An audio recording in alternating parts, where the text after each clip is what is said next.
अपन थोड़ा शांत हो जाए हैं? ओ भाइयों, अब तो शांत हो जाओ थोड़ा यार, मेरे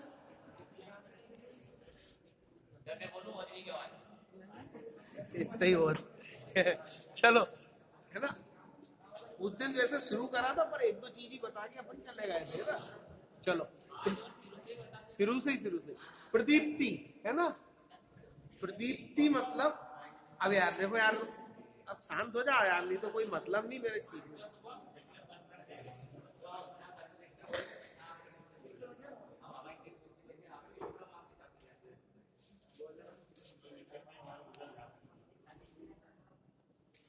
निपट गई बात, निपट गई क्या रह गई? नहीं कर लो फिर, पहले बात ही है नहीं, फिर अपन बाद में देख लेंगे, पढ़ाई बात ज्यादा जरूरी था भाई। थोड़ी देर शांत हो जाओ यार, उसके बाद चिल्ला चोट कर लेते। चल चुप ले, चुप हो जा यार। प्रदीप्ति है ना, प्रदीप्ति मतलब क्या? इल्यूमिनेशन।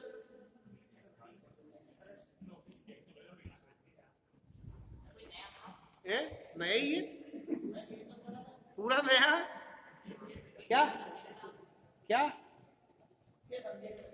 मतलब प्रदीप्ति का मतलब क्या होता है? इल्यूमिनेशन। जैसे किसी तल पर लंबवत दिशा में, ये जैसे मान लो ये कोई तल है, तल का मतलब ये है ना, इसलिए टेबल ही है, इसके ऊपर लंबवत दिशा में, लंबवत मतलब 90 डिग्री, मतलब ये कोई प्रकाश स्रोत है, ये जैसे मान लो कि कोई प्रकाश स्रोत है, इस पे लंबवत दिशा में, मतलब ये कोण 90 डिग्री का होना चाहिए। किसी भी सतह पर लंबवत दिशा में पड़ने वाले प्रकाश की मात्रा प्रदीप्ति कहलाती है। पढ़ी पल्ले? मतलब जैसे कोई प्रकाश स्रोत है, मान लो कि ये लाइट ही है ना, तो अगर इसकी जितनी ज्यादा किरणें किसी भी सतह के ऊपर लंबवत सीधी पड़ेंगी, उतना अधिक ये मतलब तल दिखेगा, है ना। तो जितनी मतलब यह है कि किसी भी तल पर लंबवत दिशा में पड़ने वाली प्रकाश की मात्रा प्रदीप्ति कहलाती है ना। अब है प्रकाश। प्रकाश क्या होता है? प्रकाश एक प्रकार की ऊर्जा है जो हमें वस्तुओं को, मतलब उसकी वजह से वस्तुओं को दिखने का बोध होता है। अंधेरे में अपन किसी भी चीज को देख नहीं सकते, है ना, लेकिन प्रकाश की उपस्थिति में अपन वस्तुओं को देख सकते हैं। इसलिए सबसे पहली चीज, प्रकाश का मतलब क्या? प्रकाश मतलब एक प्रकार की ऊर्जा जो हमें वस्तुओं को दिखने का या होने का एहसास कराती है। ठीक। दूसरा है सूर्य का श्वेत प्रकाश। मतलब श्वेत का मतलब क्या हुआ? प्रकाश के अंदर 7 मूल रंग होते हैं, है ना। कौन कौन से? भी मतलब वायलेट नारंगी, आई फॉर इंडिगो बैंगनी, B for blue, G for green, Y for yellow, O for orange और आर फॉर रेड, है ना।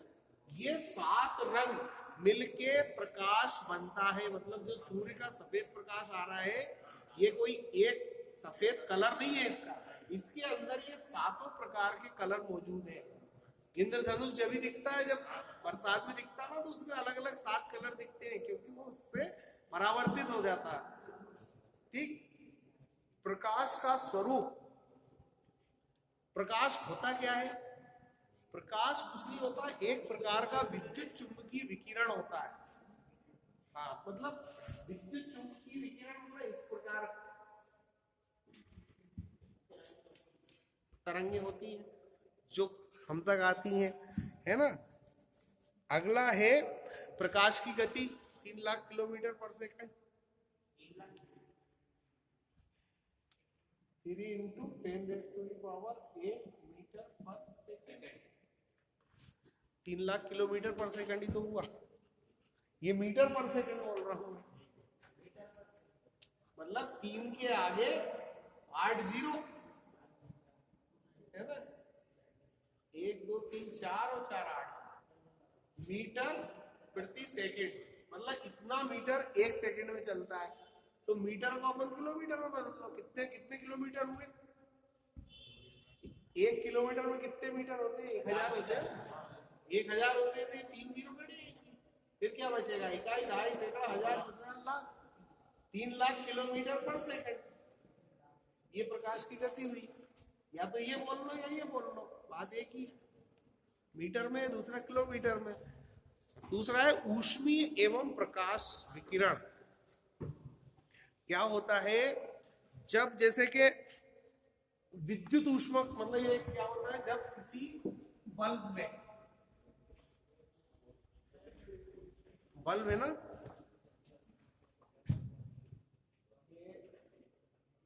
एक फिलामेंट वाला बल्ब है, इस बल्ब के अंदर जब विद्युत प्रवाहित की जाती है, ठीक, तो इसके प्रतिरोध की वजह से ये विद्युत धारा के मार्ग में रुकावट पैदा करता है ना। उस रुकावट के फलस्वरूप विद्युत धारा का होता है ऊष्मीय प्रभाव, उसकी वजह से ये गर्म हो जाता है, गर्म होकर ये चमकने लगता है ना। तो चमकने से क्या होता है? ये प्रकाश और ऊष्मा का उत्सर्जन करता है। जब कोई वस्तु बहुत ज्यादा गर्म हो जाती है तो उसमें से प्रकाश निकलने लगता है। लोहार भी वो उसको गर्म करते हैं ना, वो लोहे को, तो वो भी है ना, उसमें से एक खूब गर्म होने के बाद प्रकाश का उत्सर्जन होने लगता है। ऊष्मा तो निकलती है, गर्मी तो निकलती है, प्रकाश भी निकलता है ना। अगला है प्रदीप्ति से संबंधित कुछ शब्दावली। प्रदीप्ति तो मैंने बता दिया, किसी भी तल के ऊपर लंबवत दिशा में पड़ने वाला प्रकाश प्रदीप्ति कहलाता है ना। किसी प्रकाश स्रोत से उत्सर्जित होने वाली प्रकाश किरणों की कुल मात्रा फ्लक्स कहलाती है। जैसे अपन ने चुंबक में पढ़ा था ना, चुंबकीय फ्लक्स, है ना। अरे यार, फिर चालू बात करते, तुम अलग अलग बैठा करो, तो नहीं आती है आवाज, इधर वाले तो तुम शांत बैठे। चुंबकीय फ्लक्स क्या होता है? चुंबकीय फ्लक्स, हाँ भाई बताओ, इधर ही बताओ, चुंबकीय फ्लक्स क्या होता है? बहुत दिन पहले चिल्ला चुका हूं। चुंबकीय फ्लक्स, हाँ है, वही चुंबक होती है, वो दूर तो उसके विपरीत ध्रुव होते हैं, आकर्षित होती है, और समान ध्रुव होते हैं प्रतिकर्षित करती है। लेकिन चुंबकीय फ्लक्स क्या होता है नहीं मालूम, तो इसलिए जैसे चुंबकीय फ्लक्स भूल गए तुम, वो हो गई महीने भर पुरानी बात, इसलिए है ना। चुंबकीय फ्लक्स मतलब चुंबक, मैंने बताया था ना कि चुंबक है नॉर्थ और ये साउथ है ना, तो इसमें से है ना, इसके आसपास एक चुंबकीय क्षेत्र का निर्माण हो जाता है। मतलब चुंबकीय बल रेखाएं उत्तरी ध्रुव से निकल के दक्षिणी ध्रुव की तरफ फैलती है ना। मतलब इस तरह से अगर मान लो अपन किसी कागज के नीचे चुंबक रख दो और उसके ऊपर लोहे का चूर्ण बखेर दो, तो इस तरह से वो व्यवस्थित हो जाता है चूर्ण, लोहे की चूर्ण है ना, इस तरह से, मतलब इस तरह से बिल्कुल व्यवस्थित हो जाती है। मतलब क्या है? ये चुंबकीय बल रेखाएं होती है एक तरह की, जो कि उत्तरी ध्रुव से निकल के दक्षिणी ध्रुव की तरफ जाती है, और ये जितनी ज्यादा स्ट्रांग होगी उतना अधिक चुंबक शक्तिशाली होगा। तो इन जो चुंबकीय बल रेखाएं हैं, इनकी मात्रा को चुंबकीय फ्लक्स कहते हैं। ये जितनी ज्यादा स्ट्रांग होगी उतना मजबूत चुंबक होगा, है ना, तो इसे चुंबकीय फ्लक्स कहते हैं। ऐसे प्रकाश क्या कहते हैं अपना, ये प्रदीप्ति का फ्लक्स है ना। किसी प्रकाश, मतलब किसी भी प्रकाश स्रोत, मान लो सूर्य है या लैंप है या कुछ भी है, उससे उत्सर्जित होने वाली कुल किरणों का मान चुंबकीय फ्लक्स कहलाता है। कुल मात्रा जितना अधिक किरणें उत्सर्जित होंगी उतना ज्यादा तेज उसका प्रकाश होगा, है ना। मुंह क्यों बांध रहा है यार इतना, है? अरे बस यार अकेले तुमको ही लग रही है? चल, है ना।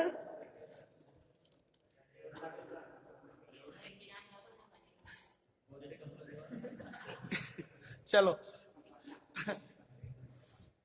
तो चुंबकीय फ्लक्स एक क्या बोलते हैं अपना प्रदीप्ति फ्लक्स, मतलब किसी प्रकाश स्रोत, चाहे वो लैंप हो, ट्यूबलाइट हो, मोमबत्ती हो या कोई भी हो, उससे उत्सर्जित होने वाली किरणों की मात्रा, जितनी अधिक किरणें उसमें से उत्सर्जित होंगी उतना अधिक उसका प्रकाश तीव्र होगा, है ना।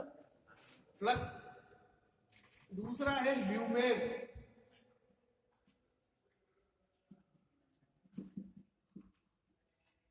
एक स्टैंडर्ड मोमबत्ती, एक मानक मोमबत्ती से एक ठोस कोण में उत्सर्जित होने वाली प्रकाश की कुल मात्रा। ठोस कोण क्या होता है? अरे इधर इधर एक मानक मोमबत्ती से ठोस कोण, मतलब मान लीजिए ये कोई अपनी मोमबत्ती है,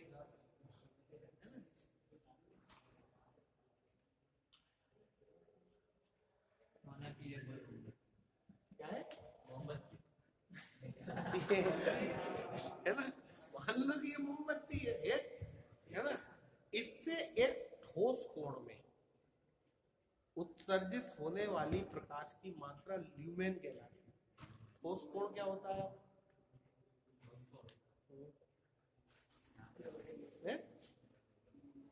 अरे इससे क्या क्या करेंगे?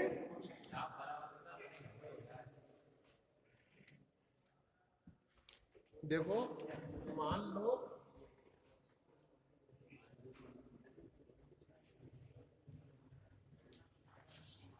ये कोई प्रकाश था, ये कोई प्रकाश स्थल है, मतलब कोई भी चीज है ना, इसके है? मतलब क्या इससे जब किरणें निकलेंगी तो इसको पड़ेगी, है ना, इस तरह से पड़ेगी।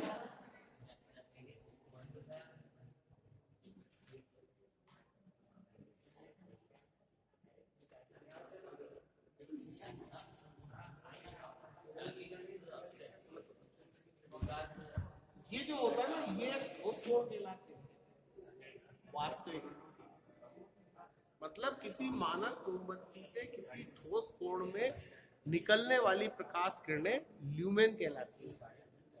ल्यूमेन की इकाई है ना। इसी तरह है प्रकाश की तीव्रता या प्रदीप्ति तीव्रता, है ना। मतलब प्रकाश की तीव्रता सामान्यतः प्रकाश की चमक है, हाँ, मतलब प्रकाश की चमक, तीव्रता, अपन तीव्रता का मतलब तेजी, मतलब किसी भी प्रकाश स्रोत की तीव्रता अपन कब मानेंगे? मान लो दो बल्ब है, एक बहुत चमकदार जल रहा है, एक हल्का जल रहा है, मतलब उनकी प्रकाश उत्सर्जित करने की क्षमता, है ना, वो तीव्रता कहलाती है। उसे प्रदीप्ति की तीव्रता कहते हैं। जितना अधिक तीव्र प्रकाश होगा उतनी ज्यादा प्रदीप्ति होगी, ठीक है ना। जितना ज्यादा तीव्र प्रकाश होगा उतनी ज्यादा वस्तुएं स्पष्ट दिखेंगी। यार तुम लोग बस फालतू की बात ज्यादा करो यार। अब कौन के भाटा मार रही हो? इधर इधर,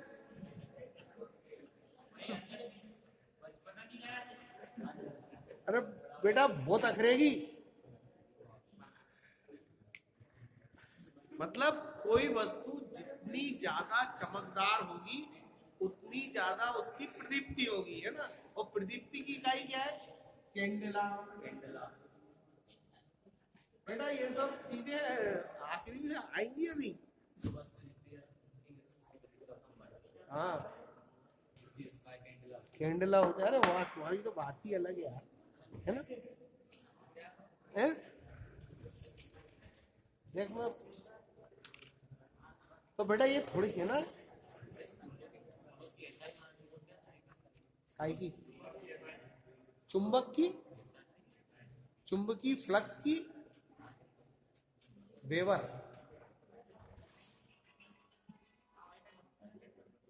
तो ये कहां से याद आ गई आज? आज पढ़ के देखा था। चलो अच्छा है, कुछ तो पढ़ा है ना, है ना। इसी तरह प्रदीप्ति फ्लक्स को मापने की इकाई कैंडल पावर भी है। तो ये परिभाषाएं तो आप है ना पढ़ लेना, बाकी ये समझाने की दो चार भी यही है।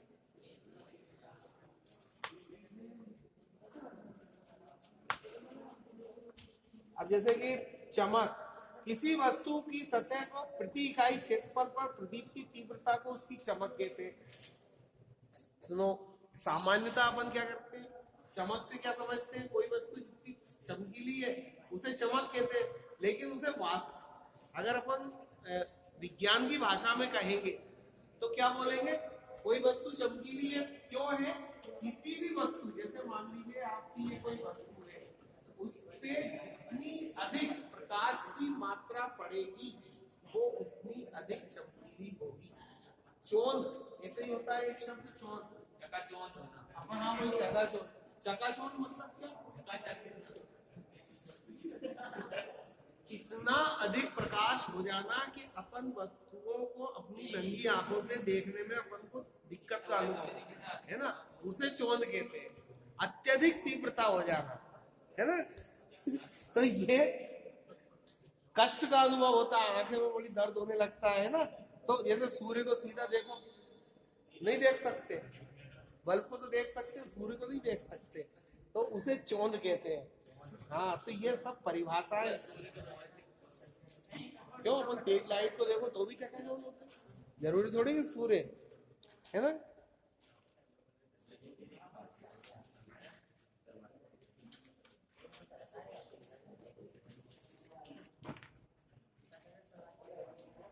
तो ये पूरी परिभाषा है, अब आप है ना पढ़ ही लेना, और क्या।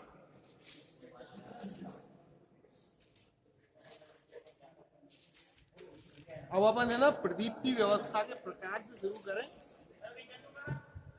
यही है, दूसरा थोड़ी है।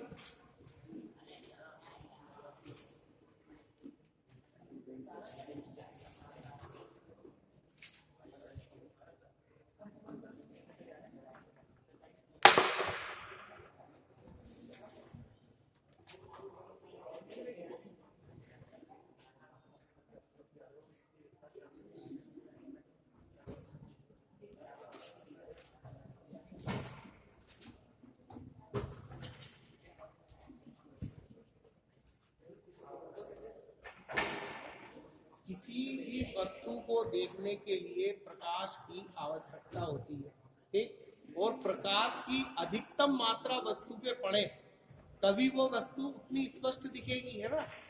तो अब है ना कुछ व्यवस्थाएं ऐसी होती है, विभिन्न भिन्न स्थानों पे प्रकाश की भिन्न भिन्न प्रकार की व्यवस्था होती है। जैसे आप स्टेज के ऊपर शो होता है तो पूरा फोकस वो कलाकार के ऊपर होता है, क्योंकि उसको देखने के लिए लोग आते हैं, है ना।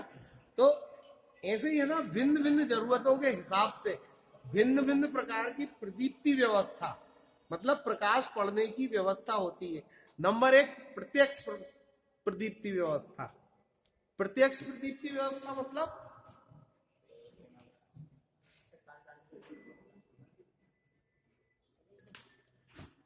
प्रत्यक्ष प्रदीप्ति व्यवस्था मतलब जैसे कि मान लीजिए कोई प्रकाश स्रोत है,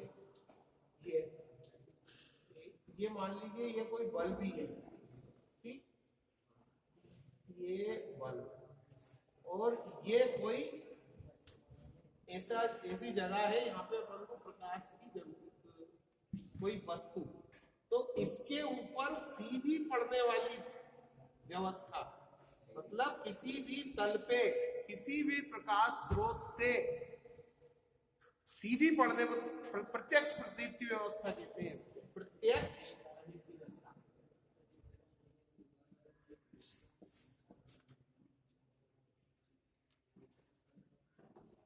मतलब क्या हुआ कि किसी भी ऑब्जेक्ट या किसी भी तल के ऊपर जिसको अपन को देखना है उसके ऊपर सीधा प्रकाश डालना प्रत्यक्ष प्रदीप्ति व्यवस्था कहलाता है। प्रत्यक्ष मतलब सीधे, है ना। दूसरी है अर्ध प्रत्यक्ष प्रदीप्ति व्यवस्था। अर्ध प्रत्यक्ष मतलब कुछ रोशनी तो उसके ऊपर सीधी डाल रहे हैं और कुछ परावर्तित होके आ रही है। मतलब ऐसे जैसे कि मान लीजिए ये कोई तल है, ये कोई तल है, इसके ऊपर कोई ऐसा स्रोत है जिससे प्रकाश की किरणें पड़ रही है, तो कुछ किरणें तो सीधी पड़ रही है और कुछ किरणें किसी दूसरे तल से टकरा के और फिर पड़ रही है ना। तो ये अर्ध प्रत्यक्ष प्रदीप्ति व्यवस्था कहलाई किसी भी चीज को देखने के लिए। ये हुआ प्रत्यक्ष मतलब तल के ऊपर सीधी रोशनी पड़ना। दूसरा, किसी भी चीज के ऊपर कुछ रोशनी तो सीधी पड़े और कुछ दूसरे माध्यम से परावर्तित हो गया। परावर्तित मतलब टकरा के फिर वापस लौटता, है ना। ये हो गई अर्ध प्रत्यक्ष प्रदीप्ति व्यवस्था। तीसरी होती है अप्रत्यक्ष प्रदीप्ति व्यवस्था। अप्रत्यक्ष मतलब किसी भी ऑब्जेक्ट के ऊपर सीधी लाइट ही ना पड़े, पूरी परावर्तित होके जाए। नहीं, जैसे कि सूर्य का कांच के ऊपर, सूर्य का प्रकाश कांच के ऊपर पड़े और वो प्रकाश उस वस्तु के ऊपर आए। जैसे अपन कांच को यूं घुमाते हैं ना, मतलब इनडायरेक्ट आना, मतलब सूर्य का प्रकाश उस वस्तु पे ना पड़ के इस तल पे पड़ रहा है कांच पे और फिर वहां पे जा रहा, वो हो गई अप्रत्यक्ष व्यवस्था। कई जगह होता है ना ऐसा अप्रत्यक्ष व्यवस्था, डिफ्यूज लाइट लगाते हैं, जैसा शोरूमों के अंदर ऐसी लाइट लगाते हैं कि यहाँ बल्ब नहीं दिखता, रोशनी दिखती है, वो भी किसी तल से टकरा के लौट रही होती है। जनरली वो फॉल्स सीलिंग में लगा देते हैं, है ना। तो वो अप्रत्यक्ष प्रदीप्ति व्यवस्था हुई, है ना। अर्ध प्रत्यक्ष,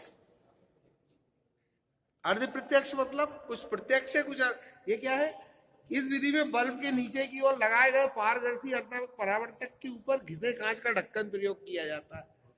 आपने अर्ध प्रत्यक्ष में देखा होगा, ये एलईडी लैंप जो होते हैं, एलईडी लैंप जो होते हैं ना, वो अर्ध प्रत्यक्ष ही रहते हैं। एलईडी का सीधा प्रकाश उसमें से पार होके नहीं आता, उसके नीचे एक सफेद रंग का कवर लगा रहता है ना, वो अर्ध प्रत्यक्ष व्यवस्था है।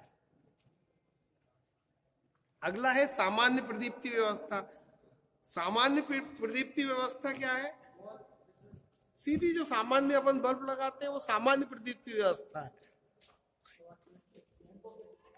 यहाँ खंभों के मुख्यदार, लैंपों के प्रकार।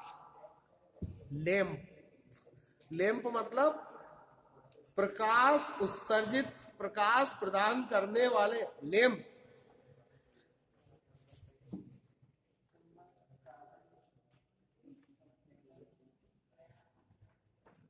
कितने तरह के लैंप जानते हो आप? अभी तक कितने देखे? कौन सा देखा? तो भाई घर में कौन कौन से बल्ब लगे?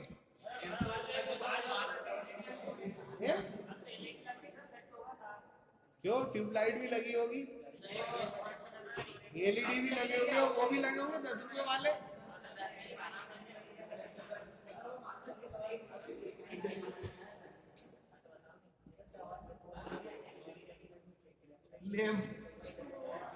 लैंप है ना, मतलब प्रकाश उत्सर्जित करने वाले स्रोत। भिन्न भिन्न आवश्यकताओं के लिए भिन्न भिन्न प्रकार के लैंपों की जरूरत पड़ती है। ट्यूबलाइट का अपना महत्व है, CFL का अलग है, और वो इनकेंडिसेंट लैंप वो 10 रुपए वाला, उसका भी अपना महत्व है। हर जगह अलग अलग लगा रहता है ना। तो सबसे पहले है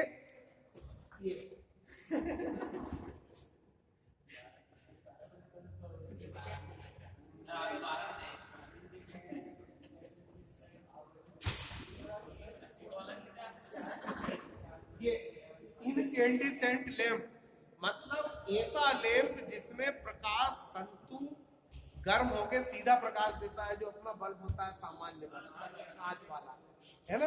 दूसरे हैं फ्लोरो गैस डिस्चार्ज लैंप। कौन कौन से होते हैं गैस डिस्चार्ज लैंप?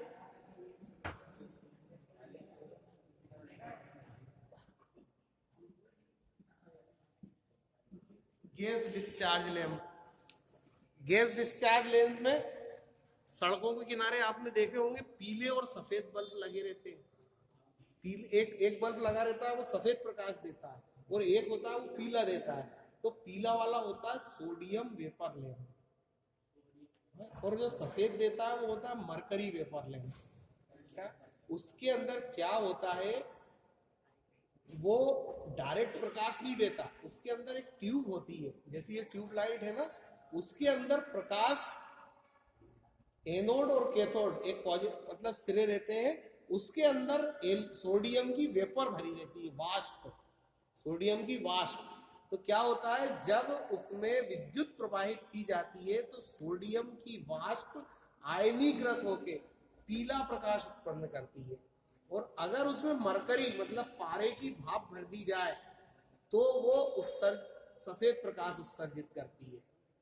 वो होते हैं गैस डिस्चार्ज लैंप। मतलब ये सोडियम वेपर का मतलब होता है भाप, और दूसरा हो गया मरकरी वेपर लैंप।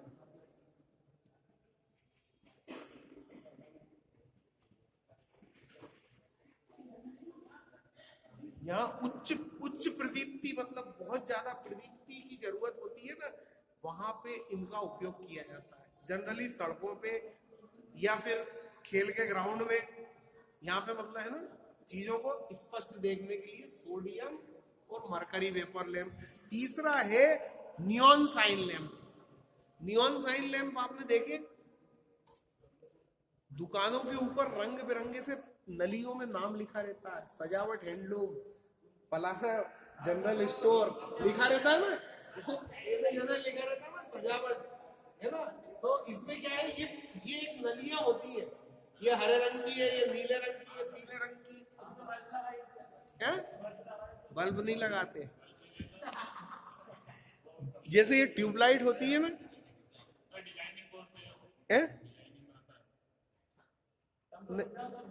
नहीं डिजाइनिंग का तो है, लेकिन उसके अंदर जो जैसे ये कह रहा है ना कि उसके अंदर बल्ब लगा देते हैं, बल्ब नहीं होता। जैसे अपनी ट्यूबलाइट होती है, ये ट्यूबलाइट होती है, मैंने एक बार बना के बताई थी, इसमें इस तरह का फिलामेंट होता है ना, ये स्टार्टर और ये चोक है, हाँ जो भी लिखा रहता है।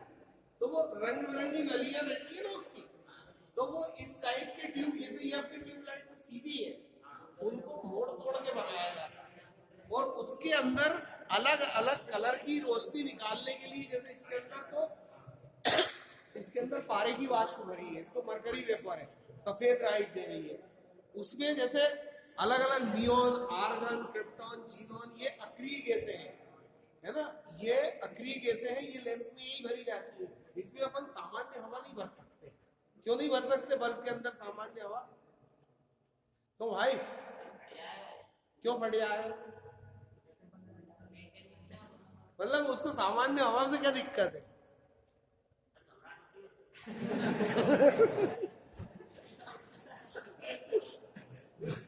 भले आदमियों ऐसा रहता है कि ये बल्ब जो होता है ना, कोई सा भी बल्ब हो, चाहे वो मरकरी या ट्यूबलाइट हो, CF हो या साधारण हो, उसके अंदर जब प्रकाश ये इसके अंदर है ना, हमेशा अक्रिय गैस क्यों भरी जाती है? या तो इसमें वो भरते नियॉन भरेंगे, है ना, आर्गन भरेंगे, क्रिप्टॉन भरेंगे,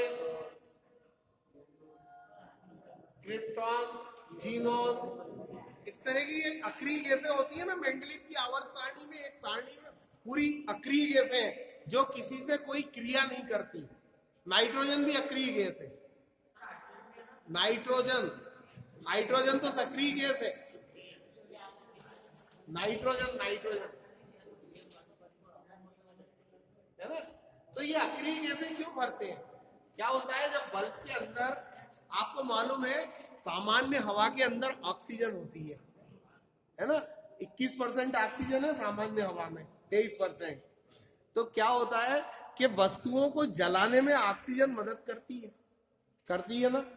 तो सामान्य हवा मान लो इस बल्ब में अपन ने भर दी है और इसमें विद्युत प्रवाहित कर दी, तो इसके अंदर क्या चली गई? ऑक्सीजन, है ना।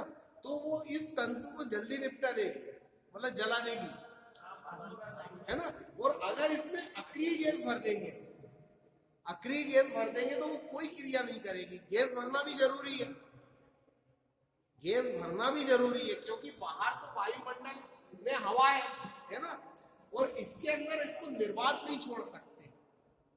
निर्वात अगर छोड़ देंगे तो प्रकाश को चलने के लिए माध्यम की जरूरत होती है ना। तो एक तो ये कि बल्ब है ना, इसके ऊपर अत्यधिक वायुमंडलीय दबाव पड़ेगा जिससे ये फूट सकता है अगर इसको अपन बिल्कुल खाली छोड़ दें। ठीक, तो ये क्या होगा, अंदर हो जाएगी हवा, नहीं बिल्कुल खाली। बाहर से जो वायुमंडल में दबाव पड़ेगा ना, ये थोड़े से भी झटके में टूट जाएगा। तो इसलिए इसमें गैस भरना बहुत जरूरी है ताकि अंदर का दबाव और बाहर का दबाव बना रहे सामान्य। तो उसमें अक्रिय गैस भरते हैं। अक्रिय गैस भरने से ये है कि वो इस तंतु से कोई क्रिया नहीं करती, उसे कोई मतलब नहीं, वो सिर्फ दबाव मेंटेन करने के काम आती है, इसलिए इसमें अक्रिय गैस भरते हैं। और दूसरा ये कि अक्रिय गैसें अलग अलग तरह का कलर उत्पन्न करती है। नियोन हरा कलर उत्पन्न करती है, क्रिप्टॉन लाल कलर उत्पन्न करती है, जीनॉन बैंगनी कलर उत्पन्न करती है। तो वो जो सजावट वगैरह के लिए नलियां होती है ना, उनमें अपन विभिन्न प्रकार की अलग अलग अक्रिय गैसें भर देते हैं। इसमें मरकरी भरी, क्योंकि अपन को घर में सफेद प्रकाश की जरूरत है, लेकिन वो सजावट के लिए रंग बिरंगा प्रकाश चाहिए, इसलिए उनमें अलग अलग तरह की गैसें भर देते हैं। वो होते हैं नियॉन साइन लैंप।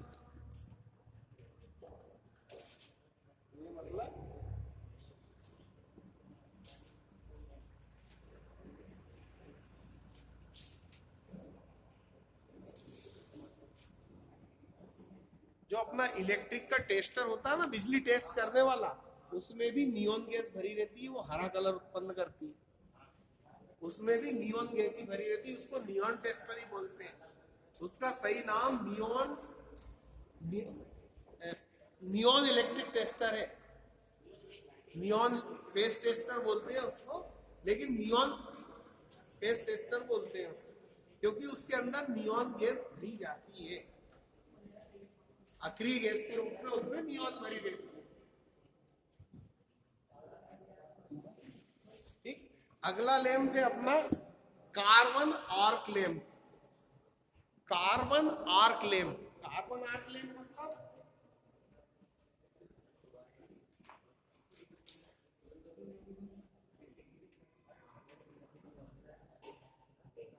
ये वाला लैंप आपने नहीं देखा होगा। ये क्या होता है, जनरली बड़े बड़े विद्युत उद्योगों में अत्यधिक प्रकाश उत्पन्न करने के लिए ये अपना ये है ना, ये टंगस्टन का फिलामेंट होता है सामान्य बल्ब, उसमें कार्बन का फिलामेंट लगाया जाता है। कार्बन का फिलामेंट, कार्बन क्या होता है, अत्यधिक तीव्रता का प्रकाश उत्पन्न करता है।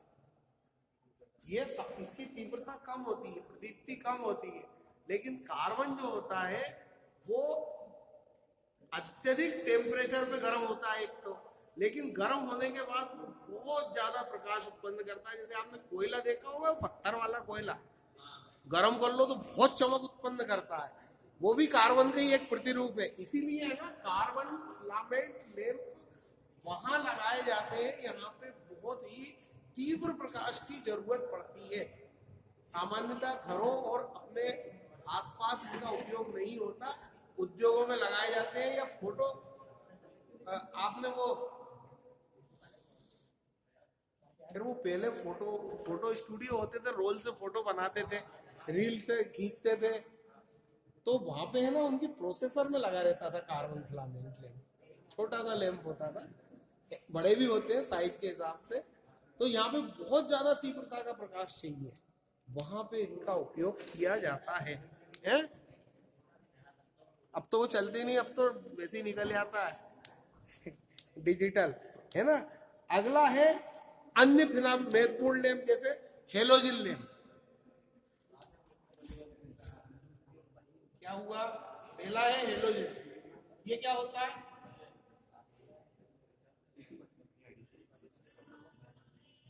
हेलोजन लैंप क्या होता है?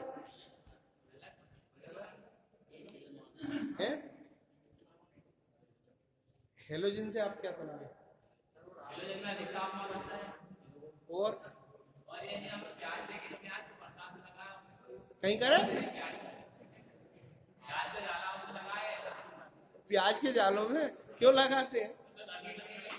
पहले तो ये बताओ हेलोजन होता क्या है? हेलोजन होता क्या है?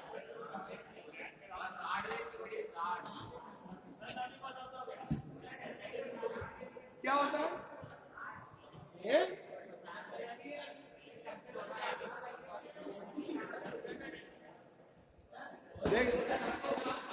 सुनो, एक होता है क्लोरीन गैस, नाम सुना है आपने? वो ब्रोमीन और आयोडीन, इनको हेलोजन कहते हैं। इसके अंदर क्लोरीन गैस भरी रहती है अक्रिय माध्यम के रूप में। क्या ये जो तीनों गैस है ना, क्लोरीन, ब्रोमीन, आयोडीन, ये हेलोजन ग्रुप कहलाता है ना। इसी नाम के ऊपर उस लैंप का नाम हेलोजन लैंप पड़ा, क्योंकि उसमें अक्रिय गैस के रूप में क्लोरीन भरी रहती है। समझ गए? हेलोजन इसलिए कहते हैं उसको। पढ़ा होगा आपने हेलोजन किसे कहते हैं, क्लोरीन, ब्रोमीन, आयोडीन। 12वीं में पढ़िया तो होगा, और वो चला गया गर्मी की छुट्टी में पिघल जाता था। दूसरा है कॉम्पैक्ट फ्लोरोसेंट लैंप, CFL नाम सुना होगा आपने। क्या होता है? इसी का पूरा फॉर्म है कॉम्पैक्ट फ्लोरोसेंट लैंप।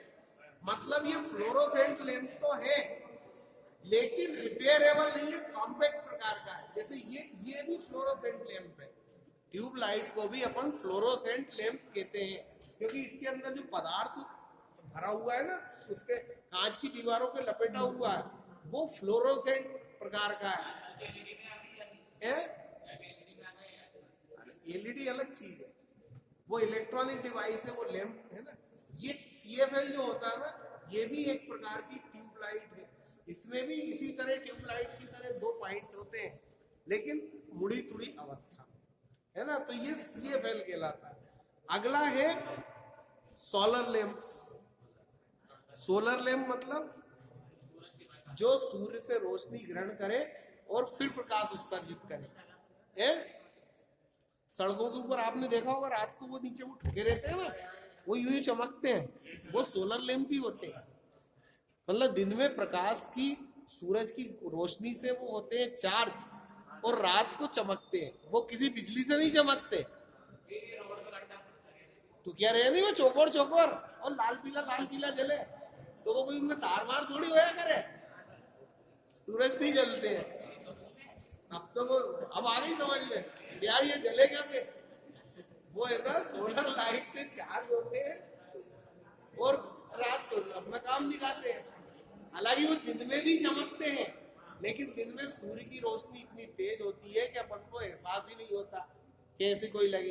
रात को अंधेरे में वो चमकते दूर से दिखते हैं, तो वो कहलाते हैं सोलर लैंप। नाना हो याद कर लो रे, आगे बात कहाँ जाके फंसेगी तो वहां थोड़ी मैं रहूंगा, यहाँ हूं तो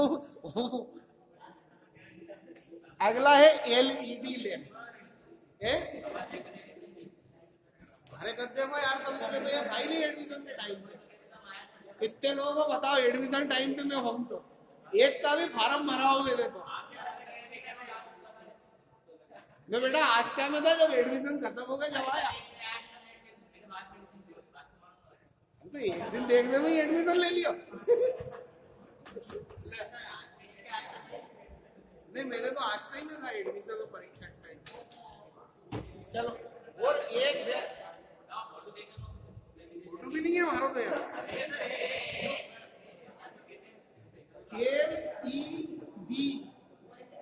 LED lamp, light emitting diode. Diode का मतलब होता है जिसके लगता है धाप गए यार इतने में। हाँ मतलब उठने लगे, मतलब धाप गए भाई, इतना और कर लो। ये लैंपों का प्रकार पढ़ लो, बाकी इनकी क्रिया आकर पढ़ लेंगे, है ना। मतलब डायोड का मतलब होता है ऐसा वाल्व जिसके अंदर दो इलेक्ट्रोड हो। डाई का मतलब होता है दो, कार्बन डाइऑक्साइड लिखते हैं ना अपन, CO2। मतलब क्या, उसके अंदर दो ऑक्सीजन है, इसलिए carbon dioxide, nitrogen dioxide, NO2, है ना। तो ऐसे ही ये कहां थे यार अपन, लाइट डायोड। डायोड मतलब ऐसा वाल्व जिसके अंदर दो इलेक्ट्रोड हो। डाई का मतलब दो, और एक होता है डायोड जो बिजली को, AC को DC में बदलता है, बताया था ना। वो डायोड प्रकाश का उत्सर्जन नहीं करता, लेकिन ये डायोड जो है LED वाला प्रकाश का उत्सर्जन करता है, इसलिए इसे लाइट इमिटिंग डायोड कहते हैं। प्रकाश को उत्सर्जित करने वाला डायोड। वो एक इलेक्ट्रॉनिक लैंप होता है, उसके अंदर कोई फिलामेंट नहीं होता। ठीक। अब इसके बाद जैसे धात्विक फिलामेंट लैंप में इनकैंडिसेंट लैंप है। अरे खत्म यार, कोई मतलब नहीं है भाई, इतना ही रहे। तो बेटा इन लैंपों के प्रकार थोड़ा सा,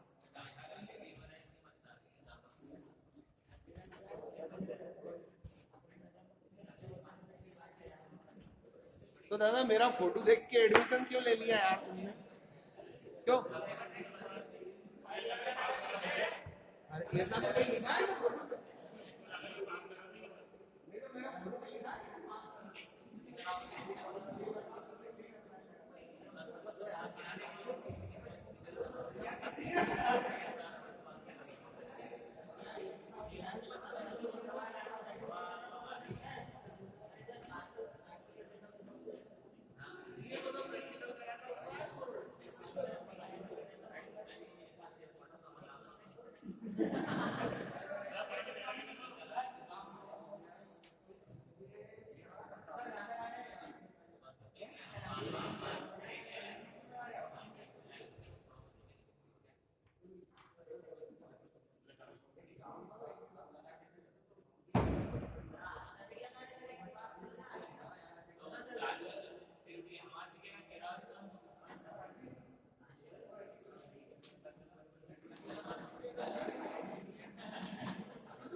बाद में जो बता दूंगा इसको पता लगा दो, लेकिन टाइम आपको हाथ से पता नहीं पड़ेगा, लेकिन लेकिन कोई भी